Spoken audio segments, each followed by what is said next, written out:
Shalom. Call hello, Yahweh Shinawa Shai by Shem Kwadash. Double honors unto the apostles, double honors to the elder bishops.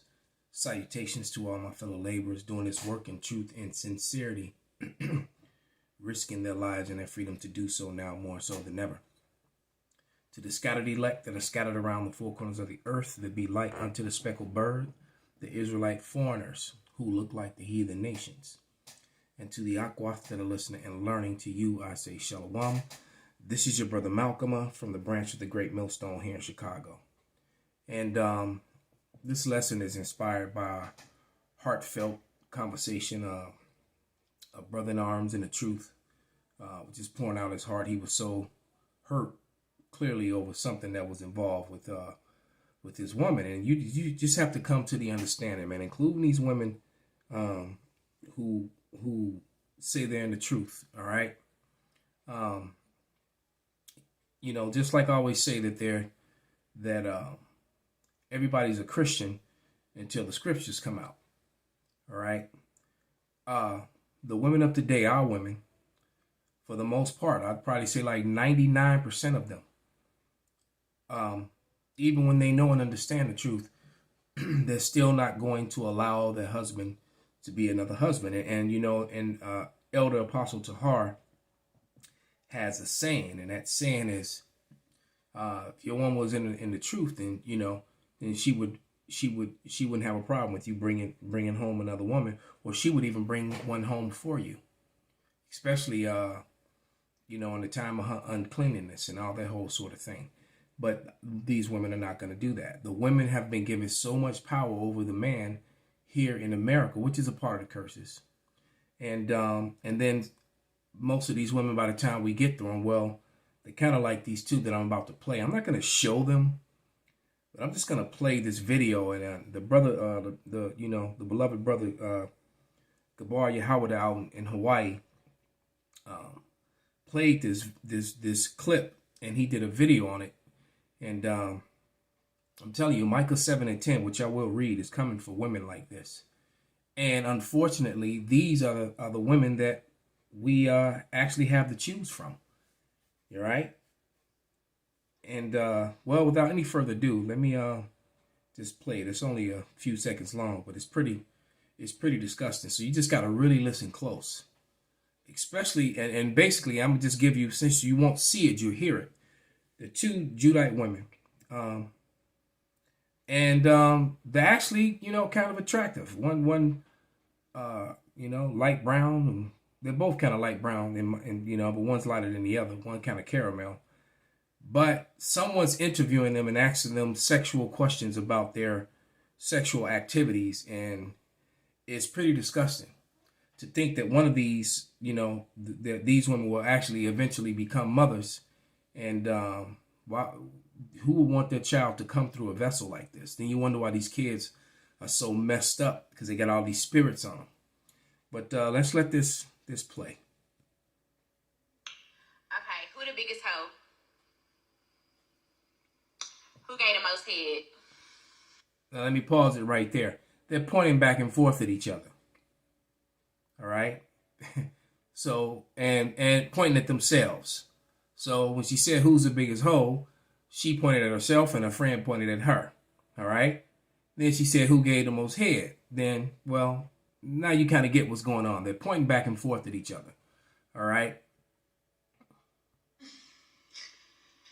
Who like they booty ate? Who had sex in the 4th grade? In the 4th grade. Then you wonder why this is a lost generation. When I went to school, there were still girls who were virgins in high school. All right. I did a video going on almost 2 years ago called My 3 Wives. Okay. All that happened at the while in high school. Well, it was over the summer, going into high school. But nevertheless, we weren't little kids in grade school. All right. They said who had sex in the 4th grade, and they're pointing at each other.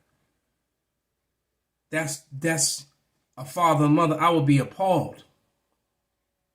Matter of fact, in the 4th grade, most we did was catch a girl, kiss a girl. You know, we were barely even getting into girls at that age. That was around the age we actually started paying attention to girls. All right? And they've already lost their virginity. So what is their worth? In the ancient world, no one would want to be with them. They'd be worthless to their father. He wouldn't be able to do anything with her. Who had sex with a married man? And sex with a married man, there's no sin in that in the Bible. Now, if a woman is married and has sex with someone else, now we got a problem. But see, that's just it. Women want to be equal to men. And that's just not what the way the Lord set it up. If you got a problem with that, you got a problem with the Father. All right? Because a man could have multiple wives. All right? So when she had sex with this married man, she was just his other wife. Who got ran the train on? Now that's who got ran a train on. Man, I'm done. This is Micah. And you know what? That's a conversation for you younger men out there. You don't want to get into these conversations about past relationships and body counts and, and threesomes and group sex. You do not want to, and I'm going to say women from their 40s on down. All right? They came up in that hip hop era. Chances are they've done, especially that nasty, grimy gangster rap and trap music. Okay, going back from the 90s up until now. Okay, you'd be amazed. You get your feelings hurt. All right, you don't want to go on and start asking your wife or the woman you're seeing about her past experiences, because believe me, she got a lot to draw on and to compare you to. But this is Micah 7:10. Then she that is my enemy shall see it, and shame shall cover her, which said unto me, where is the Lord thy power? Mine eyes shall behold her. Now she shall be trodden down like the mire in the street, like like shit in the street, mud in the street, being trampled. All right? And woe unto you, you wicked men who participate in these activities that allow these women to be that wicked woman, because there's a whole lot of men that's gonna provide the penis for her to commit adultery with. And is the case of the one of the girls from the past too. She was getting multiple penises at a time, because I watched it. That was on TikTok. I clicked on another one of her videos, and someone was interviewing her, and she asked about what was the most she had at one time, and she just said, next question. So you got to be very careful when you picking and choosing women. Let's go to because look, man, a lot of these women don't want to hear it, but the men of the Lord are the true high value men. And they're the true prize. And your salvation has to come through a man, according to Scripture, according to Isaiah 4:1. There's not going to be, and what I mean by that, there's not going to be any single women in the kingdom. All right? Any woman that's not with a man that's going to get beamed up, that's going to be saved on the day of the Lord, she will have a husband. She will be betrothed. All right? By the time we come down off those chariots. All right, ain't gonna be no single women, no boss bitches in the kingdom, man. As a matter of fact, no boss bitches are getting on the chariot. Only humbled, frightened women that are barely gonna make it, same as the men, all right, are gonna be on those chariots. And even those women will not be completely willing until the day of our power. It's not until swords start getting put through bodies, till heads start getting lobbed off. When laser beams are flying out of chariots and men have spiritual powers, that is when these women are going to get in order, brothers, and not before. All right? And, these wicked ass 2/3 Jakes, these men, there's nothing left for them but the sword, man. All right, but this is 1 Peter 2:9, and it reads, but ye are a chosen generation, a royal priesthood, a holy nation, a peculiar people, that ye should show forth the praises of him that have called you out of the darkness into his marvelous light, man. So, hey, look, so if we be those guys, who else is it? Who else is out there on the highways and byways doing this work? risking their lives.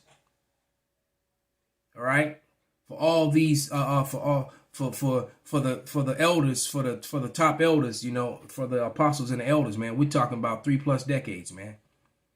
The top bishops, 2 decades, 2.5 decades, going on 3 decades themselves. That's why they get double honors, man, to the men that rule well. All right. All the labor that they've done. And for you people to just scoff and not consider. You got to remember how Jeremiah was praying for Israel, and by the time it was over, man, he was praying for their deaths, for the Lord to kill these wicked niggas, man, because that's what they deserved. Right? Like that dude, that Quanoff, or whatever the hell his name is, the self-proclaimed elder, didn't correct him when he started, he's supposed to be edifying Israel, but yet he's openly speaking about adultery with another man's wife. All right? And as for those 2 women, it says, behold, everyone that useth the proverb, useth proverbs, shall use this proverb against thee, saying, as the mother, so is the daughter. So those 2 girls were whores because their mothers were whores. All right. I'm sure the fathers were absent and their mothers were dating. Dating is, they may as well, you know what? That word date just need to be erased and just say fucking. Real talk. Oh, well, I'm not dating him anymore. I'm dating him. No, it should be, I'm not fucking him. I'm not fucking him anymore. I'm fucking him now. Oh, yeah, I used to fuck him. Oh, no, I used to fuck him and I used to fuck him. Because that's what the word I'm dating now. That's what it means. You're dating means you're fucking. All right? And a lot of these women, they after they've done things like the 2 you've heard, and all of a sudden they want to be treated some kind of way. I think they have some kind of worth. Especially when they bring in children into it. Now I got to take you. Now you a package deal. All right. I've made that mistake. You don't want to make that mistake, brothers. You don't want to